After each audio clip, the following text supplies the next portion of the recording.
JEE main के students बहुत खुश हैं, बहुत नाराज हैं, बहुत परेशान हैं, मिक्स रिएक्शन है उन लोगों का, ठीक है। लेकिन उन सभी के लिए सबसे इंपॉर्टेंट चीज आज की इस वीडियो में बताने जा रहा हूं वो ये है दोस्तों कि आपका जेईई मेन के रिजल्ट के बारे में इंपॉर्टेंट अपडेट्स दूंगा।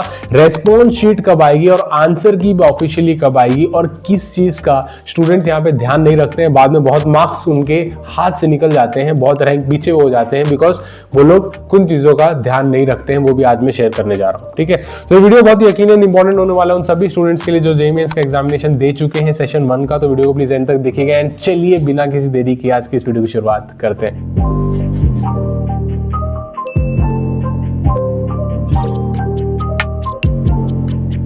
JEE main result, response sheet, answer की, ये तीनों बहुत बहुत इंपॉर्टेंट चीजें हैं दोस्तों। जेईई मेन का रिजल्ट तो ऑब्वियसली इंपॉर्टेंट है, उसके बिना तो कुछ नहीं होगा।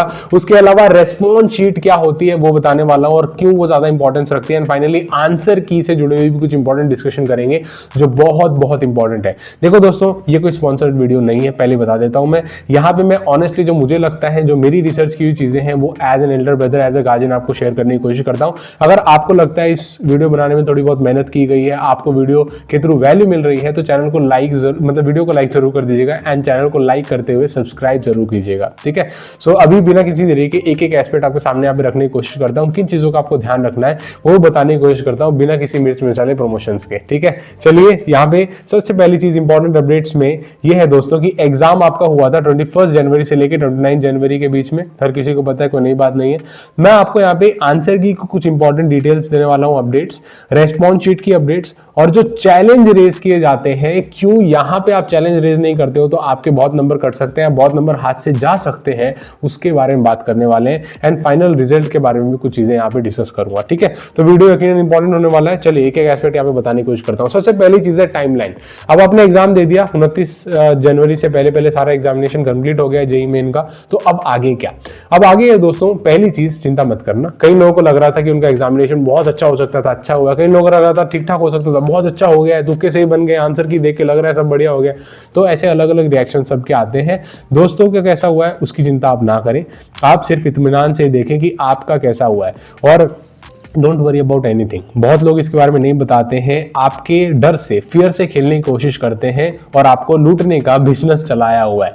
लेकिन एज एन एल्डर ब्रदर, जैसे मैंने कहा, मैं आपको यहाँ पे साफ साफ बताना चाहता हूँ दोस्तों, प्लीज डोंट पैनिक, ठीक है। आपका किसी भी नंबर जो आपका मतलब रेंज में नंबर आया है, आप चिंता ना करें, ठीक है। जरूरी नहीं है आपके नंबर बहुत अच्छे आते हैं। सेशन 2 भी आपके पास है जो आप डेफिनेटली दे सकते हैं, लेकिन सेशन 1 में जो भी आपका स्कोर आया, don't panic and prepare for the alternatives. बहुत सारे अल्टरनेटिव एग्जिस्ट करते हैं जेईई मेंस के भी, हम भी आने वाले दिनों में अपने चैनल पे इसके बारे में बताते रहेंगे।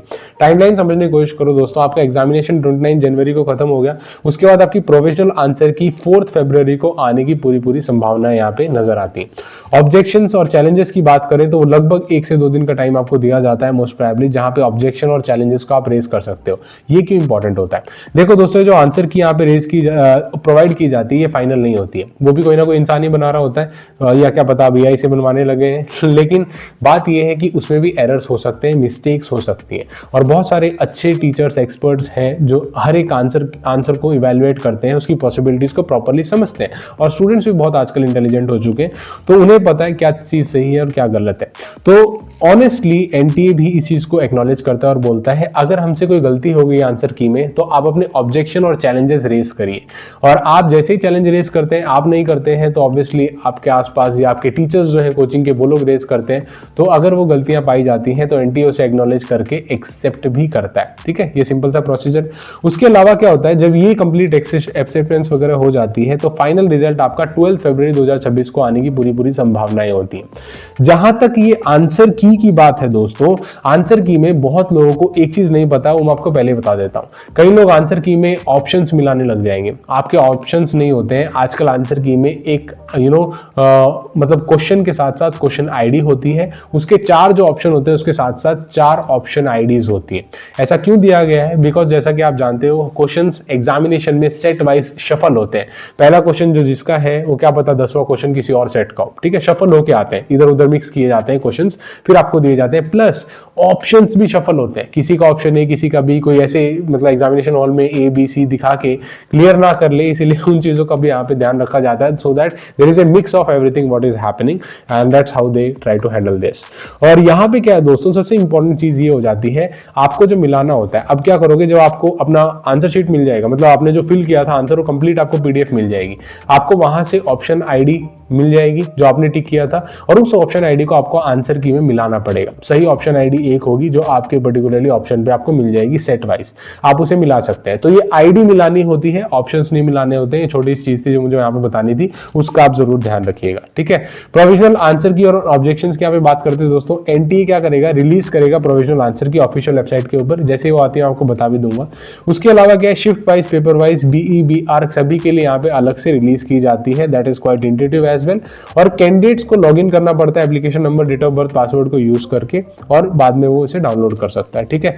इस आंसर की के साथ क्वेश्चन पेपर और रेस्पॉन्स शीट भी अवेलेबल हो जाती है, आप अपने रेस्पॉन्स शीट दे सकते हैं। रेस्पॉन्स शीट क्या बोल रहा हूं मैं बार बार, जहां पे आपने टिक लगाया होगा, यानी जहां पे आपने मतलब माउस के साथ टिक किया होगा, क्लिक किया होगा स्पेसिफिकली, वो डिजिटली, मतलब ऑब्वियसली कंप्यूटर बेस्ड एग्जाम था तो डिजिटली आपने किया होगा वो सब, तो आपको पीडीएफ फाइल मिल जाती है यहाँ पे। उस पीडीएफ फाइल से आप देख सकते हो आपने कौन सा ऑप्शन चूज किया था, उसकी आईडी क्या है, और स्पेसिफिकली जो सही आंसर है उसकी आईडी क्या है, ये आईडी मैच की जाती है। ऑप्शन जनरली मैच नहीं किए जाते हैं, ये थोड़ा सा ट्विस्ट था यहाँ पे। और इसके अलावा स्टूडेंट कैलकुलेट कर सकते हैं उनका टेंटेटिव स्कोर, वो बहुत अच्छी बात है, आप जल्दी खुशी मना सकते हैं ऑफिशियल रिजल्ट से। लेकिन आंसर की देने का उद्देश्य ये बिल्कुल नहीं होता कि आपको ये खुशी दी जाए कि आपके कितने नंबर आने वाले।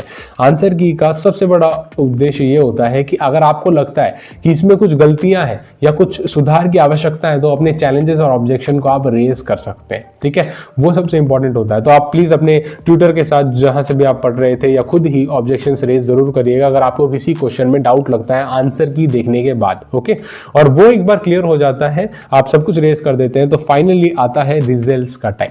रिजल्ट के लिए दोस्तों, रिजल्ट यहाँ पे आपका 12 फरवरी, यानी आपका जो है वैलेंटाइन डे से ठीक 2 दिन पहले लोग रिजल्ट आपको पहले रिलीज कर देंगे, और आप रिजल्ट ऑफिशियल वेबसाइट पे चेक कर सकते हो, जिसका लिंक वीडियो के डिस्क्रिप्शन में प्रोवाइड कर दूंगा, ठीक है। लॉगिन रिक्वायर्ड होता है यहाँ पे भी आपको रिजल्ट चेक करने के लिए। ये इंडिकेट करता है कि आपकी पर्टिकुलरली अलग अलग सब्जेक्ट्स में कितने स्कोर थे, टोटल स्कोर कितने थे, और परसेंटाइल और ऑल इंडिया रैंक कितनी बन रही है। ऑल इंडिया रैंक बहुत इंपॉर्टेंट हो जाती है क्योंकि इसी के बेसिस पे ज्यादातर जगह पे बहुत सारी चीजें होती हैं, जैसा कि आप जानते हो। नॉर्मलाइजेशन की बात करें दोस्तों, परसेंटाइल कैलकुलेट किया जाता है shift wise to account for difficulty variation, ठीक है। नॉर्मलाइजेशन शिफ्ट वाइज होता है, तो परसेंटाइल बेसिस होता है वो वैसे भी, ठीक है।